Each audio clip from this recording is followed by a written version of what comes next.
এমনকি এমনিতেও আমরা সঙ্গীতের মাধ্যমে ঈশ্বরের প্রশংসা বা নিজেদের আবেগ প্রকাশ করে থাকি, তাহলে গান বাজনা গ্রহণযোগ্য নয় কেন? আপনি যদি ভেবে দেখেন, এটা আপনাকে দূরে নিয়ে যায় আল্লাহ সুবহানাহু ওয়া তাআলার জিকির থেকে, সর্বশক্তিমানকে স্মরণ করা থেকে। আমি ব্রাহ্মণ্যবাদের একজন অনুসারী, কিন্তু আমি ইসলামের অনেক কিছুই পছন্দ করি। কিন্তু ইসলামের নিয়ম অনুসরণ করতে হলে আমাকে কি ইসলামে ধর্মান্তরিত হতে হবে, নাকি আমার ব্রাহ্মণ্যবাদের ধর্ম পালন করেই আমি ইসলামের বিভিন্ন নিয়ম অনুসরণ করতে পারবো? স্যার, আমি আপনার অনেক বক্তৃতাই দেখেছি, যেমন ইসলাম ও হিন্দু ধর্মের মধ্যে সাদৃশ্য এবং আরো অনেকগুলো। আপনার বক্তৃতা আমি খুবই পছন্দ করি। বোন খুব সুন্দর একটা প্রশ্ন করলেন। তিনি বললেন যে তিনি ব্রাহ্মণিজমের একজন একনিষ্ঠ অনুসারী, কিন্তু তিনি ইসলামের বিভিন্ন বিষয় পছন্দ করেন। তার প্রশ্ন হচ্ছে যে তিনি কি ইসলামের এই সব বিষয় অনুসরণ করতে পারেন এবং একই সাথে তারা ব্রাহ্মণিজমও চর্চা করতে পারেন। তিনি আমার অনেক লেকচার দেখেছেন এবং অনেকটা পছন্দ করেন। বোন, প্রথমে আপনাকে বলি যে ইসলাম বা মুসলমান হওয়া কোনো উপাধি নয়। ইসলাম আবিধানিকভাবে বোঝায় শান্তি, যা পাওয়া যায় নিজেকে আল্লাহর কাছে সমর্পণ করে। তাই যে কোনো মানুষ যদি সে তার ইচ্ছা অনিচ্ছাকে আল্লাহর কাছে সমর্পণ করে, তাহলে সে একজন মুসলিম। শুধুমাত্র মোহাম্মদ, জাকির, আবদুল্লাহ, সুলতান, শাকির নাম হলে মুসলমান হওয়া যায় না, বা ফাতিমা, আয়েশা, এইসব নামগুলো আপনাকে মুসলিম বানাবে না।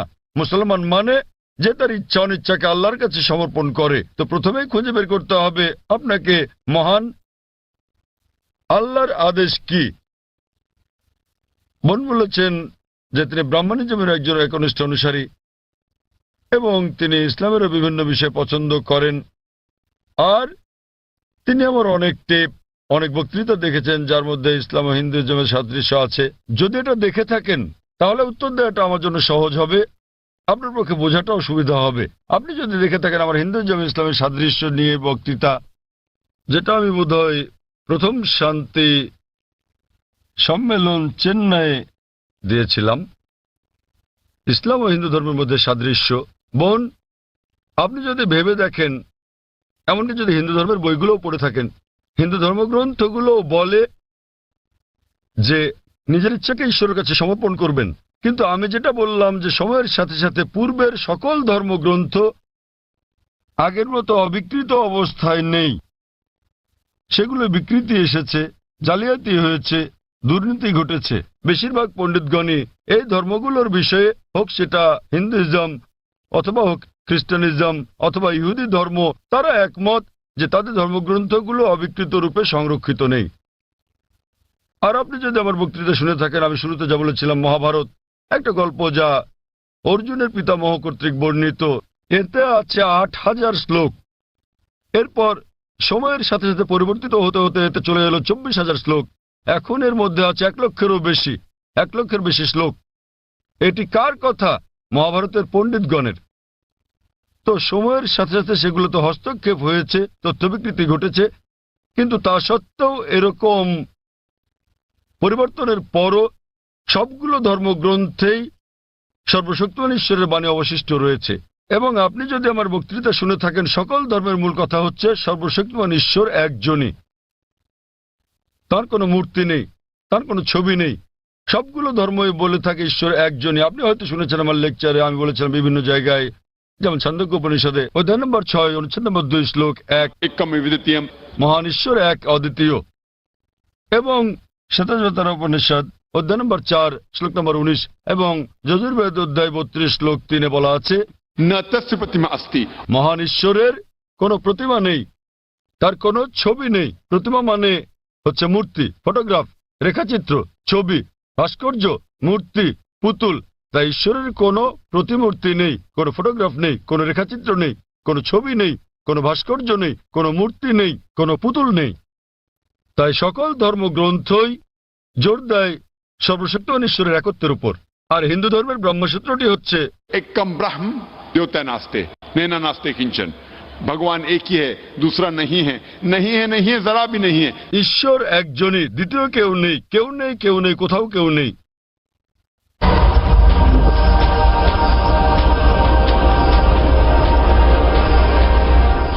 এবার আসি মূল প্রশ্নে, যা হলো একজন কট্টর ব্রাহ্মণ হয়েও আপনি ইসলামের শিক্ষা অনুসরণ করতে পারবেন কিনা। বোন, একজন সাধারণ ব্রাহ্মণের পক্ষে মুসলিম হওয়ার চেষ্টা করাটা কঠিন, কিন্তু যদি কঠোর ব্রাহ্মণ হয়ে থাকেন, বেদকে কঠোরভাবে মেনে চলেন, তাহলে আপনার ইচ্ছা অনিচ্ছা ঈশ্বরের কাছে সমর্পণ করতেই হবে।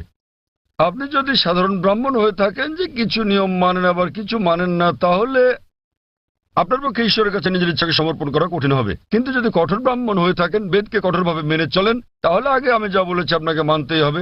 3টি পংক্তি আমি বলেছি যে আপনাকে এক ঈশ্বরে বিশ্বাস করতে হবে, আপনি মূর্তি পূজা করতে পারবেন না।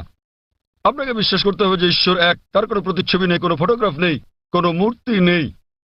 এবং যদি আপনার ধর্মগ্রন্থগুলো পড়ে থাকেন, সেগুলোতে সর্বশেষ এবং চূড়ান্ত নবী মুহাম্মদ সাল্লাল্লাহু সাল্লামের আগমনের কথা উল্লেখ করা হয়েছে। আর আপনি যদি আমার বক্তৃতা ইসলাম ও হিন্দু ধর্মের মধ্যে সাদৃশ্য আর হিন্দু ধর্মে মোহাম্মদ সাল্লাল্লাহু সাল্লাম এই দুটো দেখে থাকেন, আমি বিস্তারিত আলোচনা করেছি যে নবী মুহাম্মদ সাল্লাল্লাহু সাল্লামের কথা আপনাদের ধর্মগ্রন্থে আছে। তাই যদি আপনি খারাপ ব্রাহ্মণ হয়ে থাকেন, তাহলে আপনার এটা বিশ্বাস না করার কোনো সুযোগ নেই যে ঈশ্বর এক, তার কোনো চিত্র নেই, কোনো মূর্তি নেই।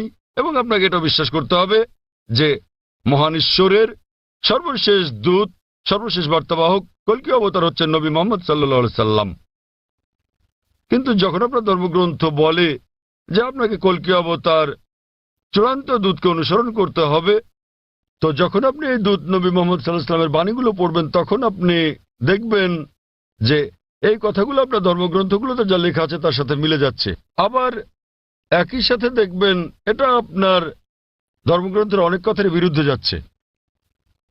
তো এখন আমরা মনে করি যে কোরআন সর্বশক্তিমান আল্লাহর শেষ ও চূড়ান্ত নির্দেশনা, যা নাজিল করা হয়েছিল সর্বশেষ ও চূড়ান্ত নবী মুহাম্মদ সাল্লাল্লাহু আলাইহি সাল্লামের উপরে। এই কোরআন হলো ফোরকান, এটা হলো ন্যায় এবং অন্যায়ের পার্থক্যকারী। তাই কোরআনের সাথে যা যা মিলে যায়, সেটা যদি বাইবেলে উল্লেখ থাকে অথবা থাকে বেদে অথবা মহাভারতে অথবা রামায়ণে, নিশ্চিতভাবে আপনি ধরে নিতে পারেন যে তা হয়েছে সর্বশক্তিমান ঈশ্বরের ইচ্ছা ও আদেশ অনুসারেই। যদি সেটা বিরুদ্ধে যায়, আপনাকে মানতে হবে যে এটা হচ্ছে সর্বশক্তিমান ঈশ্বরের ইচ্ছা ও আদেশের বিপরীত। তাই আপনি যদি একনিষ্ঠ ব্রাহ্মণ হন, ব্রাহ্মণিজম চর্চা করে থাকেন, আপনাকে এক ঈশ্বরে বিশ্বাস করতে হবে, মূর্তি পূজার বিরোধিতা করতে হবে। আর আপনি যদি আমার সেই বক্তৃতা ইসলাম ও হিন্দু ধর্মের সাদৃশ্য শুনে থাকেন, সেখানে যা বলা হয়েছে, আপনি যদি কমপক্ষে ইনশাআল্লাহ এগুলো আপনাকে জান্নাতে নেওয়ার জন্য যথেষ্ট হবে ইনশাআল্লাহ। তাই আপনি যদি আমার বক্তৃতা ইসলাম ও হিন্দু ধর্মের মধ্যে সাদৃশ্য শুনে থাকেন, সর্বশক্তিমান ঈশ্বরের একত্ববাদ সম্বন্ধে, নবী মুহাম্মদ সাল্লাল্লাহু আলাইহি সাল্লাম সম্বন্ধে, কিভাবে সালাত আদায় করা যায়, মদ খাওয়া যাবে না, শুকরের মাংস খাওয়া যাবে না, যা কোরআনের সাথে সাথে আপনাদের ধর্মগ্রন্থ বলা আছে, আপনাদের বেদে শালীনতার বিষয়ে বলা আছে যে মহিলাদের নিজেদের আবৃত রাখা উচিত, যা কোরআনেও বলা আছে। তাই আমার সেই বক্তৃতায় যা যা আমি বলেছি, আরো অনেক বিষয় আছে, কিন্তু আপনি যদি শুধু এই বিষয়গুলো ভালোভাবে অনুসরণ করেন বোন, ইনশাল্লাহ ইনশাল্লাহ এগুলো আপনাকে এই পরীক্ষায় পাশ করিয়ে দেওয়ার জন্য যথেষ্ট। আপনি চাইলে আরো অনেক কিছু অনুসরণ করতে পারেন, কিন্তু কমপক্ষে এই বিষয়গুলো, এই প্রধান বিষয়গুলো যা আমি উল্লেখ করেছি, কিন্তু আপনার ধর্মগ্রন্থে যা বিতর্কিত, আপনার তা অনুসরণ করা উচিত নয়। কারণ আপনাদের পণ্ডিতগণই বলেন যে এটা সময়ের আবর্তনে পরিবর্তিত হয়ে গেছে। আমাদের বুঝতে হবে যে এই বিষয়গুলো হচ্ছে তথ্য বিকৃতি, হস্তক্ষেপিত, সত্যের অতিরঞ্জন। তাই মিলগুলো শুধু অনুসরণ করেন, ইনশাল্লাহ ইনশাল্লাহ আপনি একজন ভালো ব্রাহ্মণ হতে পারবেন। আপনি নিজ ধর্মগ্রন্থের অনুশাসন মেনে চলেন, যা ফুরকান এবং কোরআনের সাথে মিলে যায়, এবং ইনশাল্লাহ একজন নিয়মনিষ্ঠ মুসলমানও হতে পারেন। তো আশা করি ইনশাল্লাহ যে সর্বশক্তিমান আল্লাহ আপনাকে হৃদায়ত দান করুন। বোন, আপনি কি বিশ্বাস করেন ইসলাম ও হিন্দু ধর্মের সাদৃশ্য নিয়ে আমি আলোচনায় যে কথাগুলো বলেছিলাম? হ্যাঁ স্যার, পুরোপুরি। বোন, আমার লেকচারের কথাগুলোর সঙ্গে আপনি একমত? জি স্যার।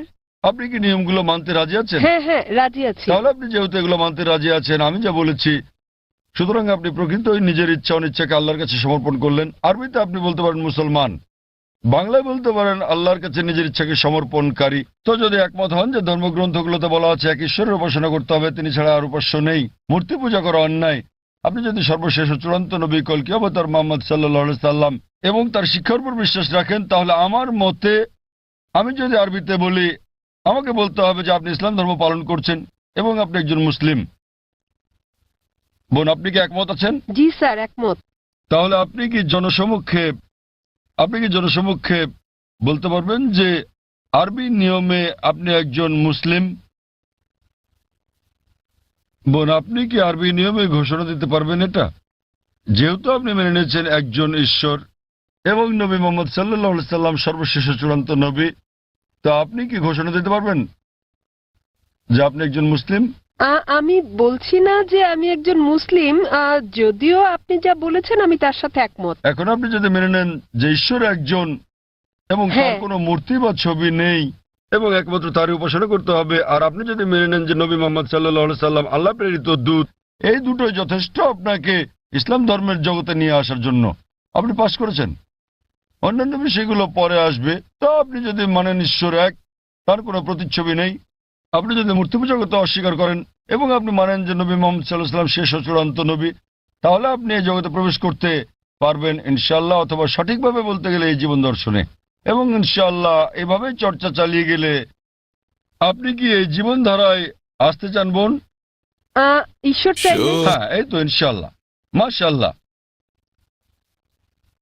তো বোন, আমি আবারও আপনাকে জিজ্ঞেস করতে চাই আনুষ্ঠানিকভাবে, বোন, আপনি কি বিশ্বাস করেন যে এক ঈশ্বর?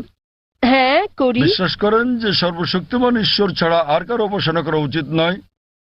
হ্যাঁ হ্যাঁ। আপনি কি একমত যে মূর্তি পূজা ঠিক নয়? পুরোপুরি না হলেও কিছুটা একমত। না, দেখলেন তো, পুরোপুরি না কিছুটা, এটাই বলতে পারছেন না।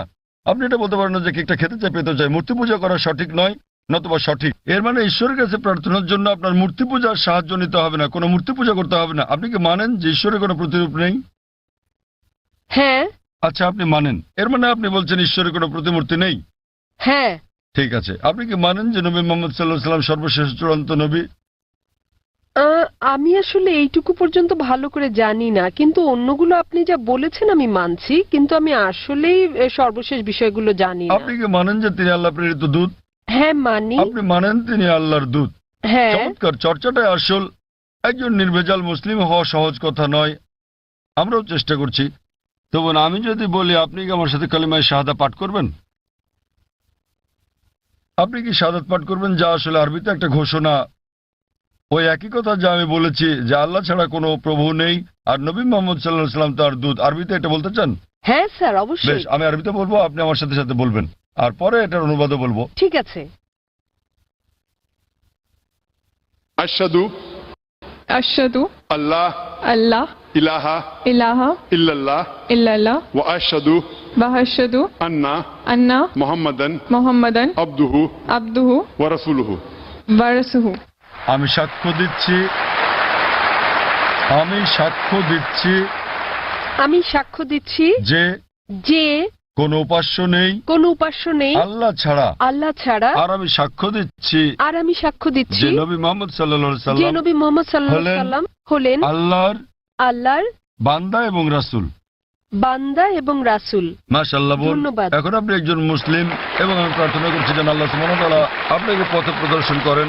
আর আমি চাই যে ইনশাআল্লাহ সকল ভাই বোনেরা যখনই কেউ ইসলাম গ্রহণ করবেন, আপনারা তাকে জ্ঞানের দিক থেকে সাহায্য করবেন, এভাবেই আপনারা সমাজসেবা করতে পারেন। বোন, আপনার কাছে একটা অনুরোধ আমার, যে ইনশাআল্লাহ আপনি কোরআন অনুবাদ সহ পড়বেন, এমনকি যদি আগেও পড়ে থাকেন তবুও, এবং নির্দেশনাগুলো মেনে চলবেন, এবং ইনশাআল্লাহ আপনি তখন আল্লাহর কাছে নিজের ইচ্ছা সমর্পণকারী একজন নিষ্ঠাবান মানুষ হতে পারবেন। আর আমাদের জন্য দোয়া করবেন বোন।